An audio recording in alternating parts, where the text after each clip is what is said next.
Hi, my name's Amy Johnston, and this is Module 3 Special Education Interviews. The first question I asked was, what do you know about how your school or district handles child find? And what I found was the special education teacher and the administrator were both pretty familiar with child find.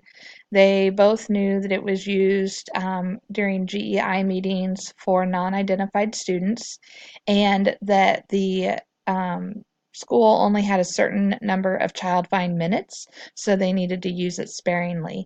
The paraprofessional that I asked had heard about it through a preschool flyer and trying to find candidates for their at-risk preschool program. So not quite the level of information the special ed teacher and the administrator were familiar with. My second question was, what are some challenging parts of your role in regards to special education and why? My favorite response was the special education teacher because she said that the challenging part was seeing the growth. And the reason she said that was because she knew that growth was able to happen and it challenged her to push even harder to see that in her students. So I love that answer. She also thought it's very challenging to write her IEPs, and then as everyone in education feels, she said she felt like she never really had enough time to develop the lessons that she thought would benefit students the most. The administrator said that some of the challenging things were just being familiar with the expectations of special education and trying to fit all the trainings in their limited time parameters that they had, especially with paras. And then just some of the struggles the administrator had with knowing when to move from a general education intervention plan to an evaluation process. As for the paraprofessional, um, part of their challenge was not knowing the expectations or understanding what it was expected of them, and they felt like it was kind of always changing. So they'd be doing something right, and then all of a sudden it would change, and there'd be a different set of expectations. Very similar to going into different classrooms where they felt like some teachers wanted them to help students a lot more, while some teachers wanted them to just stand back and not be as involved. What's the most rewarding part of your job in relation to special education students, parents, and other teachers? The special education teacher, in regards to students, said that it is most rewarding when they see a student move off of an IEP based off the support that they provided. And the SPED teacher that I interviewed really enjoyed being able to explain to parents that special education is so different from what it was when they were in school. A lot of parents have preconceived expectations of what their students will not be in class, that they'll be removed from their peers. And so that's very rewarding to be able to explain to them how far we've come. And then the special education teacher also really enjoyed working with strong teachers, felt like it kind of relieved some of her pressure and made her feel like part of a team. The administrator enjoyed listening to the growth during the students' IEP meetings and getting positive comments from teachers and parents, and really enjoyed working with teachers that understand special education and how to do modifications, adaptations, things like that.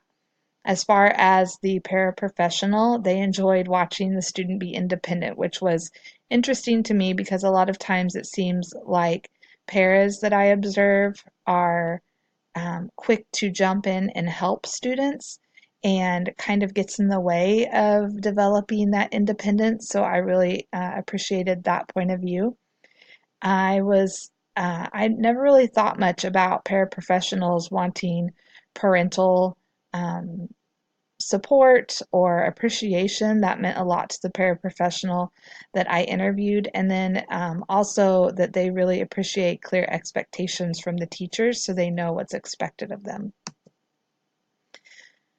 The next question I asked is, what advice do you have for special education staff, including paras, speech paths, etc.? It was really interesting that all three of them talked about wanting to be helpful to students and that they wanted to be part of a team and not just pockets of information to go together to make decisions that's best for the child.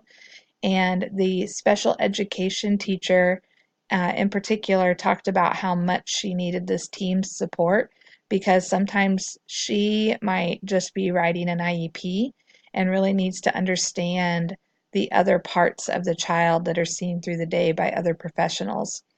The administrator, I thought, was interesting because they said they would like for that staff to watch for patterns. So, for example, he had a student that was struggling every day right after lunch. Well, come to find out that there was a decline in the meds at that time, and the student was with different people depending on the day. But his staff was able to come together and talk about the student and realize that struggle and go to the parent to help get a solution. And the paraprofessional felt as though they didn't really like, they wanted to excel in helping students, but they also struggled with how much they got paid versus the amount of time that they put into their job, which I can completely understand. And then the paraprofessional also said that they're the one that's actually with the child a lot. And so to include them on some of the conversations about goals and things. What advice do you have for first year administrators? I think the common theme here was that you need to be a team player and rely on your support people, and don't be afraid if you don't understand something to go to a mentor or ask for help. And everyone wants what's best for kids and wants to be included in the conversation. And I think I really liked the administrator's suggestion that sometimes there is no right or wrong answer, and you just have to make the best decision you can make and move forward. What's the role of the special education teacher and the building administrator?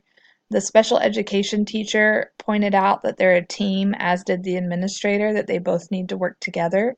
The special education teacher also looks for support with parents from the administrator.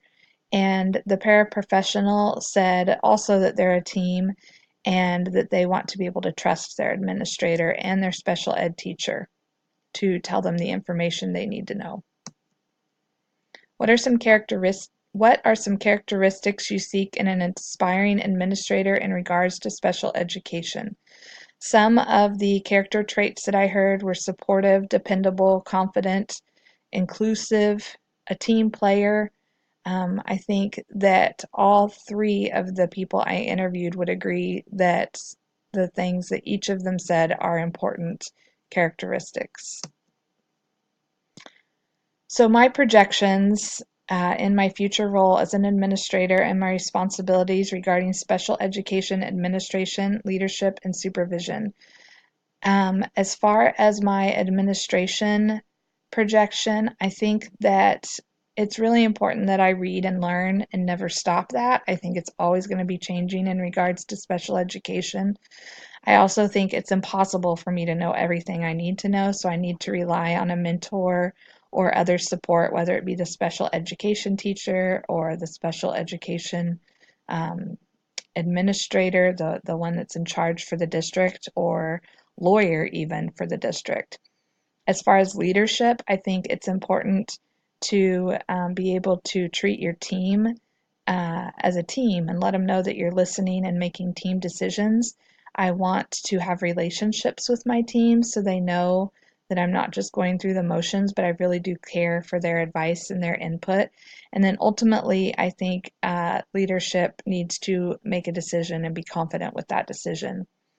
As far as supervision, I think I would like to be sure that I'm someone that listens and learns, that I don't go in with a preconceived decision.